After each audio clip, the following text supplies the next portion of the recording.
Hi hello friends, ಎಲ್ರಿಗೂ ನಮಸ್ಕಾರ. ನನ್ನ ಮತ್ತೊಂದು ವಿಡಿಯೋಗೆ ಎಲ್ರಿಗೂ ಸ್ವಾಗತ. ಇದು ನಿನ್ನೆಯ ವ್ಲಾಗ್ ಆಗಿರುತ್ತೆ, ಸೋಮವಾರದ್ದು. ಬೆಳಗ್ಗೆ 5 ಗಂಟೆಯಿಂದನೇ ವ್ಲಾಗ್ನ ಶುರು ಮಾಡಿದ್ದೆ. ಬೆಳಗ್ಗೆ ಮಾಡಿರೋ ಕ್ಲಿಪ್ಪಿಂಗುಗಳೆಲ್ಲ ಡಿಲೀಟ್ ಆಗಿದ್ದಾವೆ. ಎಲ್ಲ ಎಡಿಟ್ ಮಾಡಿ ಡೌನ್ಲೋಡ್ಗೆ ಹಾಕಿದ್ದೆ, ಆದರೆ ಅದು ಸ್ಟೋರೇಜ್ ಜಾಸ್ತಿ ಇದೆ ಅಂತೇಳ್ಬಿಟ್ಟು ಡೌನ್ಲೋಡ್ ಆಗ್ತಾ ಇರಲಿಲ್ಲ. ನಂದು ಸ್ವಲ್ಪ ಫೋನ್ ಪ್ರಾಬ್ಲಮಲ್ಲಿದೆ ಇತ್ತೀಚೆಗೆ. ಒಂದು 10 ನಿಮಿಷದ ಮೇಲೆ ವೀಡಿಯೋಸು ಡೌನ್ಲೋಡೇ ಆಗ್ತಾ ಇಲ್ಲ. 14 ನಿಮಿಷದ್ದಿತ್ತು, ಅದು ಡೌನ್ಲೋಡ್ ಆಗ್ತಾ ಇರಲಿಲ್ಲ. ಹಂಗಾಗಿ ಮೊಬೈಲ್ ಶಾಪ್ಗೆ ಕಳಿಸಿದ್ರೆ ಅವರೇನೋ ಮಾಡೋಕ್ಕೋಗಿ ವೀಡಿಯೋಸ್ ಎಲ್ಲ ಡಿಲೀಟ್ ಆಗಿತ್ತು. ನಾನು ಫೋನ್ ಸಹ ತೊಗೋಬೇಕು ಬೇರೆದು. ಹಂಗಾಗಿ ಇರೋ ಕ್ಲಿಪ್ಪಿಂಗ್ನೇ ಈಗ ಶೇರ್ ಮಾಡ್ಕೊಳ್ತಾ ಇದ್ದೀನಿ. ಈಗ ಟೈಮ್ ಬಂದು ಕರೆಕ್ಟಾಗಿ 8 ಗಂಟೆ ಆಗಿದೆ. ಮಹತ್ ಸಹ ಸ್ಕೂಲ್ಗೆ ರೆಡಿಯಾಗಿ ನಿಂತಿದ್ದಾನೆ. ನಾನು ಸಹ ಇವತ್ತು ಒಂದು ಒಳ್ಳೆ ಕೆಲಸಕ್ಕೆ ಕೈ ಹಾಕಿದ್ದೀನಿ. ಹಂಗಾಗಿ ಬೆಳಗ್ಗೆ ಬೇಗ ಎದ್ದು 4 ಗಂಟೆಗೆಲ್ಲನ ಮನೆ ಕೆಲಸ ಎಲ್ಲ ಮಾಡಿಬಿಟ್ಟು ಈಗ ನಾನು ಸಹ ಎಲ್ಲ ರೆಡಿಯಾಗಿ ದೇವಸ್ಥಾನಕ್ಕೆ ಹೋಗಿ ಬರೋಣ. ಇವತ್ತು ಸೋಮವಾರ, ಶಿವನ ದೇವಸ್ಥಾನಕ್ಕೆ ಹೋಗೋಣ ಅಂತೇಳ್ಬಿಟ್ಟು ಮಹತ್ವನ ಸ್ಕೂಲಿಗೆ ಬಿಟ್ಟು ನಾವು ದೇವಸ್ಥಾನಕ್ಕೆ ಬಂದ್ವಿ. ಇದು ಸುಬ್ರಹ್ಮಣ್ಯ ದೇವಸ್ಥಾನ. ಇಲ್ಲಿ ಶಿವ, ಪಾರ್ವತಿ ಮತ್ತು ಸುಬ್ರಹ್ಮಣ್ಯ, ಗಣೇಶ, ಆಂಜನೇಯ ಸ್ವಾಮಿ ಎಲ್ಲ ಒಂದೇ ಕಾಂಪೌಂಡಲ್ಲೇ ಇದೆ. ಹಂಗಾಗಿ ಈ ದೇವಸ್ಥಾನಕ್ಕೆ ಬಂದು ತುಂಬ ದಿನ ಆಗಿತ್ತು. ಯಾವಾಗಲೂ ನಮ್ಮ ಮನೆ ಹತ್ರ ಇರುವ ಮಂಜುನಾಥ ಸ್ವಾಮಿ, ವೀರಭದ್ರ ಸ್ವಾಮಿಗೆ ಹೋಗ್ತಾಯಿದ್ವಿ. ಹಂಗಾಗಿ ಇಲ್ಲಿ ಒಂದು ಟೈಮ್ ಹೋಗಿ ಬರೋಣ, ತುಂಬ ದಿನ ಆಗಿತ್ತು ಅಂತೇಳ್ಬಿಟ್ಟು ಈ ದೇವಸ್ಥಾನಕ್ಕೆ ಬಂದ್ವಿ. ಇದು ನಮ್ಮ ವೈಟ್ ಫೀಲ್ಡಲ್ಲಿರೋದು. ತುಂಬಾ ಚೆನ್ನಾಗಿದೆ ದೇವಸ್ಥಾನ ಮಾತ್ರ. ಎಲ್ಲ ಕಲ್ಲಲ್ಲಿ ಕೆತ್ತನೆ ಮಾಡಿದ್ದಾರೆ, ಚೆನ್ನಾಗಿದ್ದಾವೆ. ನಮ್ಮ ವೈಟ್ ಫೀಲ್ಡಲ್ಲಿ ಆಲ್ಮೋಸ್ಟ್ ದೇವಸ್ಥಾನಗಳೆಲ್ಲ ಒಂದಕ್ಕಿಂತ ಒಂದು ಚೆನ್ನಾಗಿ ಕಟ್ಟಿದ್ದಾರೆ ನೋಡಿ. ಎಲ್ಲ ಕಲ್ಲಲ್ಲೇ ಕೆತ್ತನೆ ಮಾಡಿರೋದು, ಇನ್ನೂ ಕಟ್ಟೋದ್ರಲ್ಲೇ ಇದ್ದಾರೆ.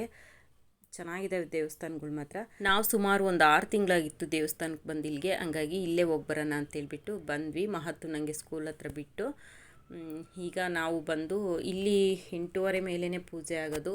ಇವತ್ತು ಸೋಮವಾರ ಅಲ್ವಾ, ಹಂಗಾಗಿ ರಾಹುಕಾಲ 9 ಗಂಟೆಗೆ ಮುಗಿಯುತ್ತೆ. ರಾಹುಕಾಲದಲ್ಲೇ ಪೂಜೆ ಮಾಡೋದು. ಹಂಗಾಗಿ 9 ಗಂಟೆ ಒಳಗಡೆ ಪೂಜೆ ಮಾಡ್ತಾರೆ. 8 ಗಂಟೆಯಿಂದ ಅಲ್ಲಿ ಪೂಜೆ ಎಲ್ಲ ಮುಗಿಸ್ಕೊಂಡು ಬರ್ತಾಂಗೆ ಅನ್ನಪೂರ್ಣೇಶ್ವರಿ ದೇವಸ್ಥಾನ ಮತ್ತು ನಮ್ಮ ಸರ್ಕಲಲ್ಲಿರುವ ಮಾರಿಯಮ್ಮ ತಾಯಿ ದೇವಸ್ಥಾನ ಇದೆಯಲ್ಲ, ಅಲ್ಲಿ ನಾವೇನೇ ಕೆಲಸ ಮಾಡ್ತೀವಿ ಅಂದರೂ ಫಸ್ಟು ನಾವು ಅಲ್ಲಿ ಪೂಜೆ ಮಾಡೇ ಶುರು ಮಾಡೋದು. ಹಂಗಾಗಿ ಅಲ್ಲಿ ಸಹ ಪೂಜೆ ಮಾಡಿಕೊಂಡು ಈಗ ಲಾಸ್ಟಲ್ಲಿ ಮನೆಯಲ್ಲಿ ಪೂಜೆ ಮಾಡ್ತಾಯಿದ್ದೀನಿ. ಆವಾಗಲೇ ಒಂದು 9:15, 9:30 ಆಗಿತ್ತು. ಫ್ರಂಟ್ ಕ್ಯಾಮ್ರಾ ಆನ್ ಮಾಡಿದ್ದೆ, ಅದರಲ್ಲಿ ಮೊಬೈಲ್ ಬೇರೆ ಉಲ್ಟಾ ಆಗಿದೆ, ನೋಡ್ಕೊಂಡಿಲ್ಲ. ಹಂಗಾಗಿ ಎಲ್ಲ ಎಡಗೈಯಲ್ಲಿ ಮಾಡೋ ಥರ ಕಾಣಿಸ್ತಾ ಇದೆ. ಈಗ ಮನೆಯಲ್ಲಿ ಸಹ ಪೂಜೆ ಮಾಡ್ತಾಯಿದ್ದೀನಿ.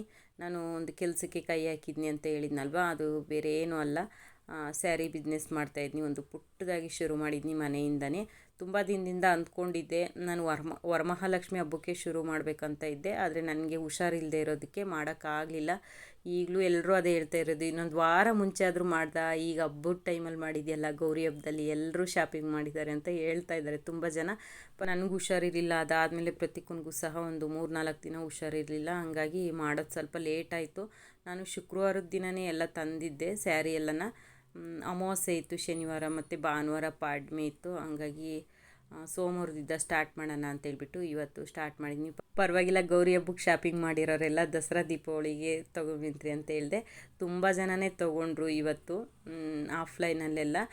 ಆನ್ಲೈನ್ದು ಒಂದು 4 ಆರ್ಡ್ರು ಬಂದಿದೆ, ಕಳಿಸ್ಕೊಡ್ಬೇಕು. ನನಗೆ ಸಿಕ್ಕಿರೋ ಕಸ್ಟಮರ್ ಎಂತಾರು ಅಂದರೆ, ಈಗ ಆನ್ಲೈನ್ದಂದರೆ ನನ್ನದೇ ಶಿಪ್ಪಿಂಗ್ ಚಾರ್ಜಸ್ ಇರುತ್ತೆ. ಹಂಗಾಗಿ ಬೇಡ ಉಮಾ, ಈಗ ಸ್ಟಾರ್ಟ್ ಮಾಡಿದ್ಯಾ, ನಿನ್ನ ಕೈಯಿಂದ ಏನಕ್ಕೆ ಹಾಕ್ಕೊಳ್ತೀಯ, ಪರವಾಗಿಲ್ಲ ಯಾರಾದರೂ ಬರೋರಿದ್ದರೆ ನನಗೆ ಒಂದು ಅರ್ಧಕ್ಕೆ ಕಳಿಸು, ನಾವು ಒಂದು ಅರ್ಧಕ್ಕೆ ಹೋಗಿ ಇಸ್ಕೊಬರ್ತೀವಿ, ರಿಸ್ಕ್ ತೊಗೋಬೇಡ.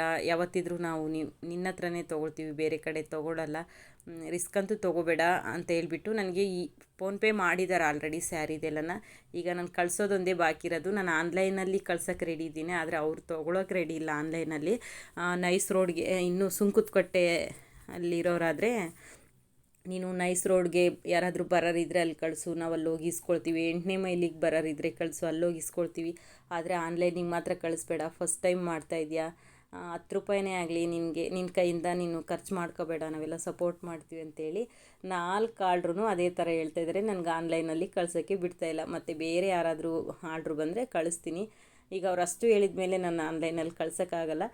ಈಗ ಅದು ಗಣೇಶನ ಹಬ್ಬಕ್ಕೆ ಯಾರಾದರೂ ಊರಿಗೆ ಹೋಗ್ತಾರಲ್ಲ, ಆ ಕಡೆ ಹೋಗೋರಿಗೆ 8ನೇ ಮೈಲಿ ಮತ್ತು ನೈಸ್ ರೋಡ್ ಕಡೆ ಹೋಗೋರ ಜೊತೆಗೆ ಕಳಿಸ್ತೀನಿ. ಅಲ್ಲಿಂದ ಬಂದು ಅವ್ರು ತೊಗೊಂಡು ಹೋಗ್ತಾರೆ. ಹೊರಟ್ಕೆರೆಯಿಂದ ಒಂದು ಆರ್ಡ್ರ್ ಬಂದಿದೆ ಅಶ್ವಿನಿದು. ಅವಳಂತೂ ನನಗೆ ಒಂದು ಸ್ವಂತ ತಂಗಿಕಿನ ಹೆಚ್ಚಾಗಿದ್ದಾಳೆ. ನಮ್ಮೂರ ಪಕ್ಕದವರೇ, ಅಶ್ವಿನಿ ಬ್ಲಾಗ್ ಅಂತ ಪ್ಲೀಸ್ ಸಪೋರ್ಟ್ ಮಾಡಿ. ನನ್ನ ಕಮೆಂಟ್ ಬಾಕ್ಸಲ್ಲಿ ಯಾವಾಗಲೂ ಫಸ್ಟ್ ಕಮೆಂಟ್ ಅಶ್ವಿನಿದೆ ಇರುತ್ತೆ ನೋಡಿ. ಆ ಚಾನಲ್ನ ಸಬ್ಸ್ಕ್ರೈಬ್ ಮಾಡಿಕೊಂಡು ಸಪೋರ್ಟ್ ಮಾಡಿ ನನ್ನ ವೀಡಿಯೋಸ್ ನೋಡೋರು. ಹಾಗೆ ಅಮ್ಮರೂರ್ದು ಒಂದು ಆರ್ಡ್ರ್ ಬಂದಿದೆ, ಶ್ವೇತಾ ಅಂತೇಳಿ. ಶ್ವೇತಾ ಅಂತೂ ಮುಂಚೆನೇ ಫೋನ್ಪೇ ಮಾಡಿದ್ದಾಳೆ, ಅಕ್ಕ ನೀನು ಯಾವುದಾದ್ರೂ ಕಳಿಸು, ನನಗೆ ನಿನ್ನ ಕಡೆಯಿಂದ ಸ್ಯಾರಿ ಬೇಕು ಅಂತೇಳ್ಬಿಟ್ಟು ಫೋನ್ಪೇ ಮಾಡಿದ್ದಾಳೆ. ಈಗ ನಾನು ಶ್ವೇತಾಗೆ ಕಳಿಸ್ಬೇಕು ಅಮ್ಮರೂರಿಗೆ. ಈಗ ದೇವ್ರ ಪೂಜೆ ಎಲ್ಲ ಆಯಿತು. ಹಾಗೆ ಒಂದು 2 ಇನ್ಸ್ಟಾಗ್ರಾಮ್ಗೆ ರೀಲ್ಸ್ ಸಹ ಮಾಡಿದೆ ಸ್ಯಾರಿದು ರೀಲ್ಸ್ ಮಾಡಬೇಕಂದ್ರೆ ತುಂಬಾ ಕಷ್ಟ ಅಪ್ಪ, ತುಂಬ ಪೇಷನ್ಸ್ ಬೇಕು. ನಾನಾದರೆ ಸರಿಯಾಗಿ ಮಾಡೇ ಇಲ್ಲ, ಸರಿಯಾಗಿ ಮಾತಾಡಿಲ್ಲ, ತುಂಬ ಗಾಬರಿಯಲ್ಲಿ ಮಾತಾಡಿದ್ದೀನಿ. ನನಗೇನು ಗೊತ್ತಾ, ಪ್ರತೀಕ್ ಮಲ್ಕೊಂಡಿದ್ದಾನೆ, ಅವ್ನು ಪದೇ ಪದೇ ಎದ್ದಾಳ್ತಾ ಇದ್ದ, ಅವನ ಕಡೆ ಒಂದು ಟೆನ್ಷನ್ನು. ಈ ಸ್ಯಾರಿದು ಬೇರೆ ಇನ್ನೂ ಫಸ್ಟ್ ವೀಡಿಯೋ ಅಲ್ವಾ, ಸರಿಯಾಗಿ ಮಾತಾಡೋದಕ್ಕೆ ಬೇರೆ ಬರ್ತಾ ಇರಲಿಲ್ಲ. ಆ ಗಾಬರಿಯಲ್ಲೇ ನಾನು ಸ್ವಲ್ಪ ಆ ಕಡೆ ಈ ಕಡೆ ಮಾತಾಡ್ತಾ ಇದ್ದೆ. ಪರವಾಗಿಲ್ಲ ಬಿಡು ಅಂತೇಳ್ಬಿಟ್ಟು ನಾನು ಹಂಗೆ ಅಪ್ಲೋಡ್ ಮಾಡಿದ್ದೀನಿ. ತುಂಬ ಕಷ್ಟ, ತುಂಬ ರಿಸ್ಕು ಸ್ಯಾರಿ ಬಿಸ್ನೆಸ್ಸು ಅಂದರೆ, ಸುಮ್ಮನೆ ಅಲ್ಲ. ಮತ್ತು ಆನ್ಲೈನಲ್ಲಿ ಹೆಂಗೋ ಕಳಿಸ್ಬೋದು, ಈ ಆಫ್ಲೈನ್ ಇದೆಯಲ್ವ ತುಂಬ ಕಷ್ಟನೇ ಅಪ್ಪ. ಈಗ ಒಂದು ಸ್ಯಾರಿ ತೊಗೊಳೋರು ಬರೋ ಸ್ಯಾರಿ ಎಲ್ಲ ತೆಗ್ದಾಕಿಸ್ತಾರೆ. ಒಂದು ಸ್ಯಾರಿಗೋಸ್ಕರ ಇರೋದೆಲ್ಲ ಸ್ಯಾರಿ ತೆಗ್ದಾಕ್ಸಿ ನೋಡ್ತಾ ಇರ್ತಾರೆ. ಮತ್ತು ಅದನ್ನೆಲ್ಲ ಫೋಲ್ಡ್ ಮಾಡಿ ಎತ್ತಿಡಬೇಕು, ಅದರಲ್ಲೂ ನಮ್ಮ ಪ್ರತೀಕ್ ಬೇರೆ. ಹಂಗಾಗಿ ಸ್ವಲ್ಪ ಭಯದಲ್ಲೇ ಮಾತಾಡಿದ್ನಿ ಫಾಸ್ಟಾಗಿ, ಒಂದು ಸ್ವಲ್ಪ ಅಡ್ಜಸ್ಟ್ ಮಾಡ್ಕೊಳ್ಳಿ. ಮತ್ತು ರಾಗಿ ಮಾಲ್ಟು ತುಂಬ ಚೆನ್ನಾಗಿ ರೆಸ್ಪಾನ್ಸ್ ಅನ್ನೋದು ಸಿಗ್ತಾಯಿದೆ. ಈಗ ನಾನು ಸುಂಕುದಕಟ್ಟೆಗೆ 5 kg ರಾಗಿ ಮಾಲ್ಟು 3 ಸ್ಯಾರಿ ಕಳಿಸ್ಕೊಡ್ಬೇಕು ಆನ್ಲೈನಲ್ಲಿ. ಅದೇ ಹೇಳಿದ್ನಲ್ವ, ಅವರು ಆನ್ಲೈನ್ ಬೇಡ ಉಮಾ, ಈಗ ರಾಗಿ ಮಾಲ್ಟ್ ಅಂದರೆ 1 kgಗೆ 100 ರೂಪಾಯಿ ನಮ್ಮದು ಆನ್ಲೈನ್ ಚಾರ್ಜೇ ಆಗುತ್ತೆ. ಹಾಗಾಗಿ ಬೇಡ ಉಮಾ, ಯಾರ ಕೈಲಾದರೂ ಬರೋ ಕೈಲಿ ಕಳಿಸು, ಸುಮ್ಮನೆ ಯಾಕೆ ಸ್ಟಾರ್ಟಿಂಗಲ್ಲಿ ಮಾಡ್ತಾಯಿದ್ದೀಯಾ, ನಿನ್ನ ಕೈಯಿಂದ ಹಾಕೋಬೇಡ ಅಂತೇಳ್ಬಿಟ್ಟು ಅಲ್ಲಿ ಹೇಳ್ತಾ ಇದ್ದಾರೆ. ಈಗ ನಾನು ಆ ಕಡೆ ಹೋಗೋರಿಗೆ ನೈಸ್ ರೋಡ್ ಕಡೆ ಇಲ್ಲ 8ನೇ ಮೈಲಿ ಕಡೆ ಹೋಗೋರ ಕೈಲಿ ಕಳಿಸ್ಬೇಕು. ತುಂಬ ಚೆನ್ನಾಗಿ ರೆಸ್ಪಾನ್ಸ್ ಅನ್ನೋದು ಸಿಗ್ತಾಯಿದೆ. ಅಂದರೆ ರಾಗಿ ಮಾಲ್ಟ್ಗೆ ನಮ್ಮ ಅಕ್ಕ ತುಂಬ ಹೆಲ್ಪ್ ಮಾಡ್ತಾಯಿದ್ದಾಳೆ, ಎಲ್ಲ ಅವಳೇ ರೆಡಿ ಮಾಡಿ ಪ್ಯಾಕಿಂಗ್ ಮಾಡಿ ಸಹ ನನಗೆ ಕಳಿಸ್ತಾ ಇದ್ದಾಳೆ. ನಾನು ಏನಿದ್ರು ಆರ್ಡ್ರ್ ತೊಗೊಂಡು ವಿಡಿಯೋದಲ್ಲಿ ಸ್ವಲ್ಪ ಅದ್ರ ಬಗ್ಗೆ ಎಕ್ಸ್ಪ್ಲೈನ್ ಮಾಡಿ ನಾನು ಆರ್ಡ್ರ್ ಕಳ್ಸೋದಷ್ಟೇ ಇರೋದು. ನಮ್ಮ ಅಕ್ಕನೇ ಎಲ್ಲ ರೆಡಿ ಮಾಡಿ ಕಳಿಸ್ತಾ ಇದ್ದಾಳೆ, ತುಂಬ ಸಪೋರ್ಟ್ ಮಾಡ್ತಾಳೆ ನಮ್ಮ ಅಕ್ಕ. ಸ್ಯಾರಿಗೂ ಅಷ್ಟೇ ಅವಳೇ ಸಪೋರ್ಟ್ ಮಾಡಿದ್ದು. ಅಂದರೆ ನಮ್ಮ ಮನೆಯವ್ರ ಕೆಲಸಕ್ಕೆ ರಜಾ ಹಾಕ್ಸಿ ನಾನು ಇನ್ನೂ ಇದು ಹೆಂಗಾಗುತ್ತೋ ಏನೋ ವ್ಯಾಪಾರ ಅಂತೇಳ್ಬಿಟ್ಟು ಸುಮ್ಮನೆ ಅವರು ಈಗ ಮನೇಲಿ ದುಡಿತಾ ಇರೋದು ಅವರೊಬ್ಬರೇ, ಮತ್ತೆ ರಜಾ ಹಾಕ್ಸಿ ಕರ್ಕೊಂಡೋಗಿ ಮತ್ತೆ ಪ್ರಾಬ್ಲಮ್ ಮಾಡ್ಕೊಳ್ಳೋದು ಬೇಡ ಅಂತೇಳ್ಬಿಟ್ಟು ನಾನು ಒಬ್ಬಳೇ ಹೋಗೋಣ ಅಂತೇಳ್ಬಿಟ್ಟು ಡಿಸೈಡ್ ಮಾಡಿದ್ದೆ. ನಮ್ಮ ಅಕ್ಕ ಬಂದು ನನಗೆ ಹೆಲ್ಪ್ ಮಾಡಿದ್ಲು, ಪ್ರತಿಕೊಂದು ಸಹ ನನ್ನ ಜೊತೆಗೆ ಕರ್ಕೊಂಡೋಗಿದ್ದೆ. ಹಾಗಾಗಿ ನಮ್ಮ ಅಕ್ಕನೂ ಬಂದಳು, ನನಗೆಲ್ಲ ಸ್ಯಾರಿ ಕೊಡಿಸ್ಬಿಟ್ಟು ಬಸ್ಸಿಗೆ ಸಹ ಇಟ್ಟು ಹೋದ್ಲು. ಈಗ ಆಂಟಿ ಬಂದುಬಿಟ್ಟು ಇವರು ನಮ್ಮ ಮನೆ ಹತ್ರನೇ ಇರೋದು. ನಾನು ಮುಂಚೆನೇ ಹೇಳಿದ್ದೆ ಆಂಟಿಗೆ, ಈ ಥರ ಸ್ಯಾರಿ ತರಿಸ್ತೀನಿ ಆಂಟಿ, ಬಂದು ನೀವೇ ಫಸ್ಟು ತೊಗೊಂಡೋಗಿ ನನಗೆ ಆಶೀರ್ವಾದ ಮಾಡಿ ಅಂತ ಹೇಳಿದ್ದೆ. ಆಂಟಿ ಹಂಗಾಗಿ ಪೂಜೆ ಮಾಡಿದ ತಕ್ಷಣ ಹೇಳುಮ್ಮ ಬರ್ತೀನಿ ಅಂತ ಹೇಳಿತ್ತು. ನಾನು ಒಂದೆರಡೆಲ್ಲ ರೀಲ್ಸ್ ಎಲ್ಲ ಮಾಡಿ ಆಮೇಲೆ ಹೇಳೋಣ ಅಂತ ಇದ್ದೆ. ಆಂಟಿ ನಾನು ಹೇಳೋದಕ್ಕಿಂತ ಮುಂಚೆನೇ ಪಾಪ ಬಂದು ಆಂಟಿ ಸೀರೆ ತೊಗೊಳ್ಳೋ ಥರನೇ ಇರಲಿಲ್ಲ. ಯಾಕಂದರೆ ಇವ್ರ ಮಗಳು ಮೊನ್ನೆ ಇನ್ನೂ ಮದುವೆ ಆಯ್ತು ಇವ್ರ ಮಗಳದು ರೀಸೆಂಟಾಗಿ. ಹಂಗಾಗಿ ತುಂಬ ಸೀರೆಗಳನ್ನ ತೊಗೊಂಡಿದ್ರು. 2 ವರ್ಷ ಸೀರೆ ತೊಗೊಳ್ಳಲ್ಲ ಅಂತ ಹೇಳಿದರು. ನಾನು ಸ್ಟಾರ್ಟ್ ಮಾಡಿದ್ದೀನಿ ಅಂತೇಳ್ಬಿಟ್ಟು ಒಳ್ಳೇದಾಗಲಿ ಅಂತೇಳ್ಬಿಟ್ಟು ಬಂದು ಪಾಪ 2 ಸ್ಯಾರಿ ತೊಗೊಂಡು ನನಗೆ ಆಶೀರ್ವಾದ ಮಾಡಿ ಹೋದರು. ಅದು ಅಲ್ಲದೇ ಮತ್ತು ಅವ್ರ ಅಪಾರ್ಟ್ಮೆಂಟಲ್ಲಿ ತುಂಬ ಜನ, ಅಂದರೆ ನನಗೆ ಈ ಅಪಾರ್ಟ್ಮೆಂಟಲ್ಲಿ ಎಲ್ಲರೂ ಆಲ್ಮೋಸ್ಟ್ ಗೊತ್ತಿರೋರೇ ಇದ್ದಾರೆ. ನಮ್ಮ ಶಾಪ್ ಇದ್ದಾಗ ಇವರೆಲ್ಲ ನನಗೆ ಚೆನ್ನಾಗಿ ಪರಿಚಯ. ಹಂಗಾಗಿ ಇವರು ತೊಗೊಳ್ತೀವಿ ಅಂತ ಹೇಳಿದರು. ಈಗ ನಮ್ಮ ಮನೆಗೆ ಬರಬೇಕು ಅಂದರೆ ಇವರೆಲ್ಲರೂ ನಮ್ಮ ಮನೆಗೆ ಬರೋಕ್ಕಾಗಲ್ಲ, ಅಂದರೆ ನಮ್ಮದು 3rd ಫ್ಲೋರಲ್ಲಿರೋದು.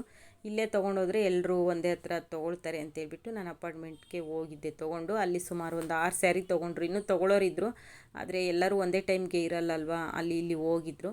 ಹಂಗಾಗಿ ಒಂದು 6 ಸ್ಯಾರಿ ಸೇಲ್ ಆಯಿತು ಅಪಾರ್ಟ್ಮೆಂಟಲ್ಲಿ. ಟೋಟಲ್ ಇವತ್ತು 10 ಸ್ಯಾರಿ ಸೇಲ್ ಮಾಡಿದೆ ಒಂದೇ ದಿನದಲ್ಲಿ ಫಸ್ಟೇನೆ.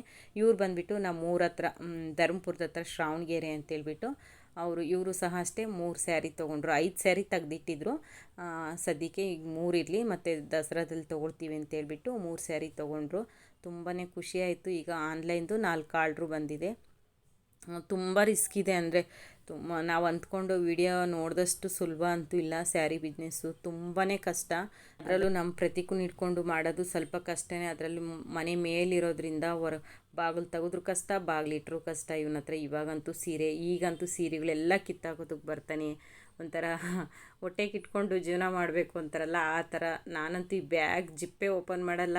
ಯಾರಾದರೂ ತಗೊಂಡ ತಕ್ಷಣ ಈ ಬ್ಯಾಗಲ್ಲಿಟ್ಟು ಜಿಪ್ಪು ಹಾಕ್ಬಿಟ್ಟು ಮೇಲೆ ಇಟ್ಬಿಡ್ತೀನಿ, ಆ ಥರ ಮಾಡ್ಕೊಳ್ತಾಯಿದ್ನಿ. ಅಂದರೆ ನಾನು ಇನ್ನೂ ಪುಟ್ಟದಾಗಿ ಮಾಡಿದ್ನಲ್ವ, ಒಂದು 45 ಸ್ಯಾರಿ ಏನೋ ತಂದಿದ್ದೆ ಅಷ್ಟೇ.